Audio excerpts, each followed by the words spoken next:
unboxing of the Heed crash bars for the Honda Africa Twin. So we get on and open it. You might want to come over and see what's in the box.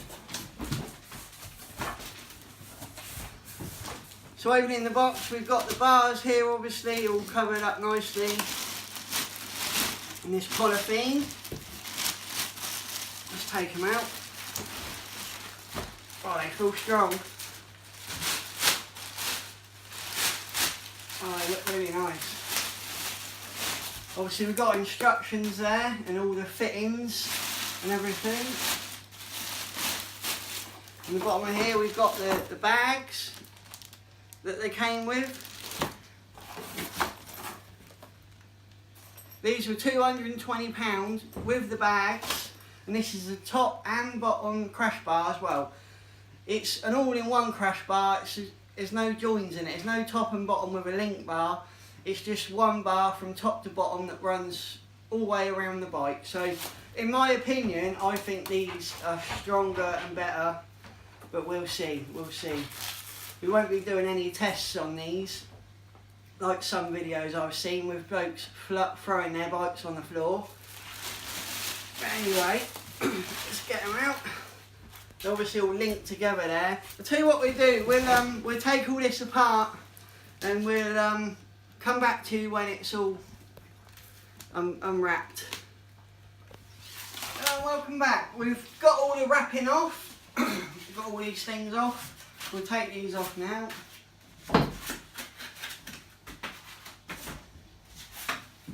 Must say they were well wrapped in the box, really protected well.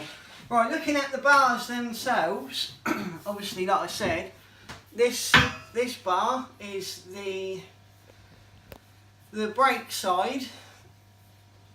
Obviously it's all in one piece. This is the lower section. This is where the bags fit in up here. That's the wrong side, that one. The bags fit in on here. They obviously wrap around with these tie things on there. Not huge, the bags, but big enough to get a first aid kit in, a drink, you know, just things like that. But the quality of the bars are really strong. The quality of the powder coat in it is really good. Obviously got the nice Heed sticker there. Yeah, they're really good. And you've got all the mounting bolts and that over here. You've got your instructions. And they even give you some spare poppers for the bags. If the poppers break, you've got some to replace it with, which is really good. Because God knows where you'd buy them from. Yeah, looking at the bags, they look really nice. You know, they're not the most expensive like some of the other brands, but they're pretty good. I think you'll get quite a bit more than you think in there, to be honest. So we've got the instructions here, which should tell us exactly how to fit it.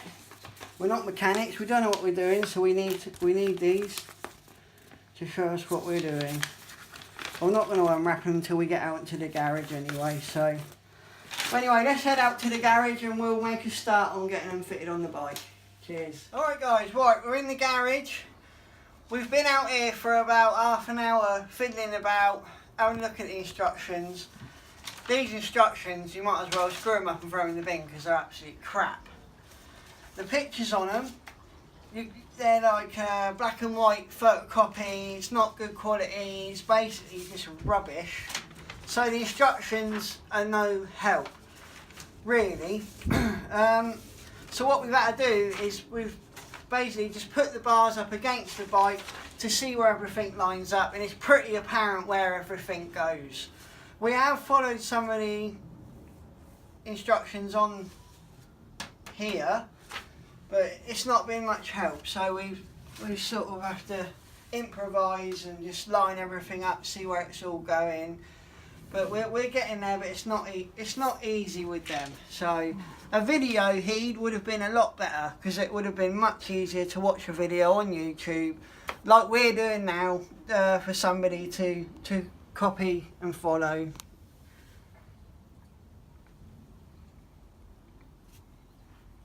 Okay, so we're at the what they call the right side of the bike in the instructions. The first thing that you have to do basically is take the belly plate off that sits under there. In the instructions they call it the engine guard. So there's 3 bolts. There's 2 that go in there, which are, where are you? There and there.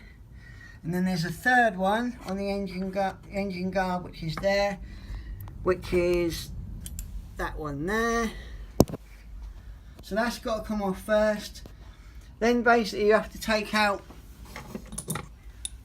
these 2, which are an M10 and an M8, which go, that is the M8, the bottom one.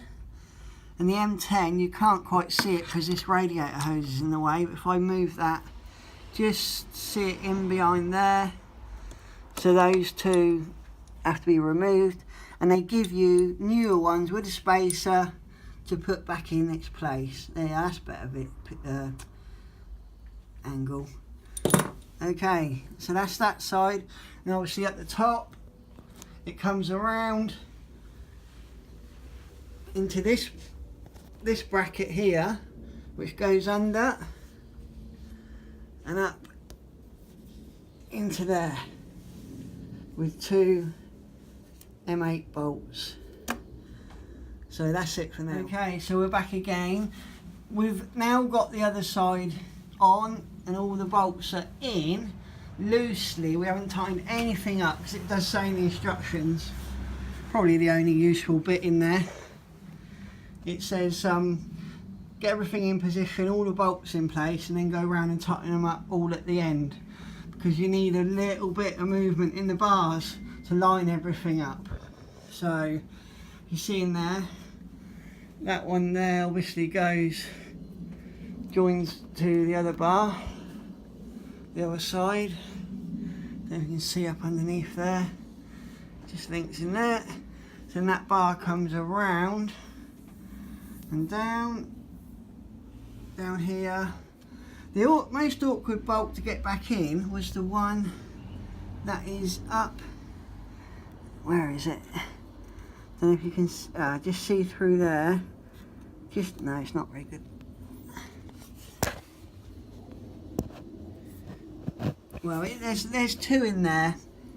This bar goes around here, there's 1. The other one's at the top there. Just about see it when my finger is there. So there's 2 there. And the bars come around down by the foot brake.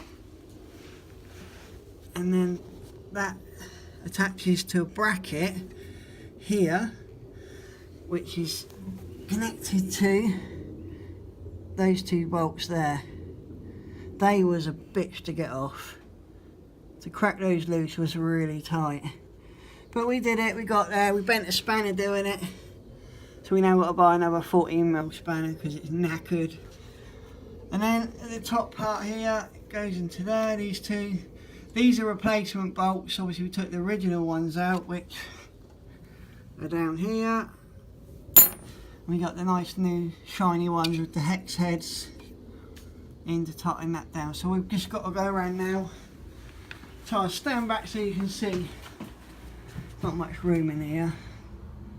You can roughly see what they look like.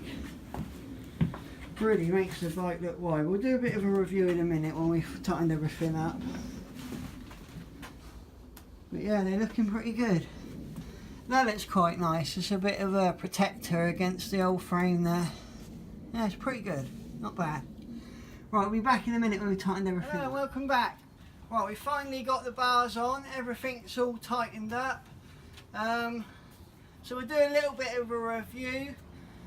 When we got the package from the mailman, it was really well packed. It was really all protected with the sponge on it, and it was all covered over with the polythene. So the delivery issues, no problem, that was fine. The only issue that we had with the instructions, they're pretty bad. They're pretty, you know, would have been better if he'd have just you know, did a little video for us on YouTube of how to fit these. Hopefully this video will now help you, so no issues there now, hopefully. So overall, they're really strong, really strong. So we just got one more thing to do now, and that's fit the bags on. So I'll fit that on now quickly. We've already done this side, so come around. If you come around here, so we'll just fit these on.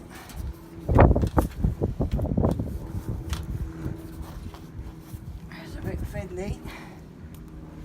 These poppers are really tight, so they ain't never coming off. You really have to push those on.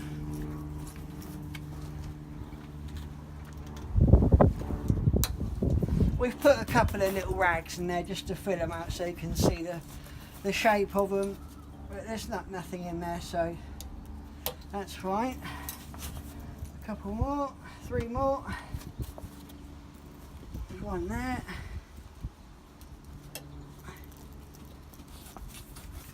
One there.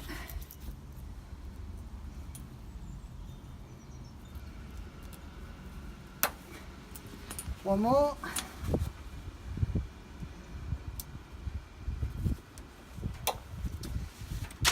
They're all fitted. Right, so the most awkward part was that one bolt in there, as I said earlier. The bolts, nothing to do with the heat crash bars, but the actual bolts that are just under there for the fitting on here on the Africa Twin were really tight, and we bent the spanner putting that in. But apart from that, it's pretty standard install. That's it. I hope this video helps you, and we think they're value for money. £220, can't go wrong. See you later.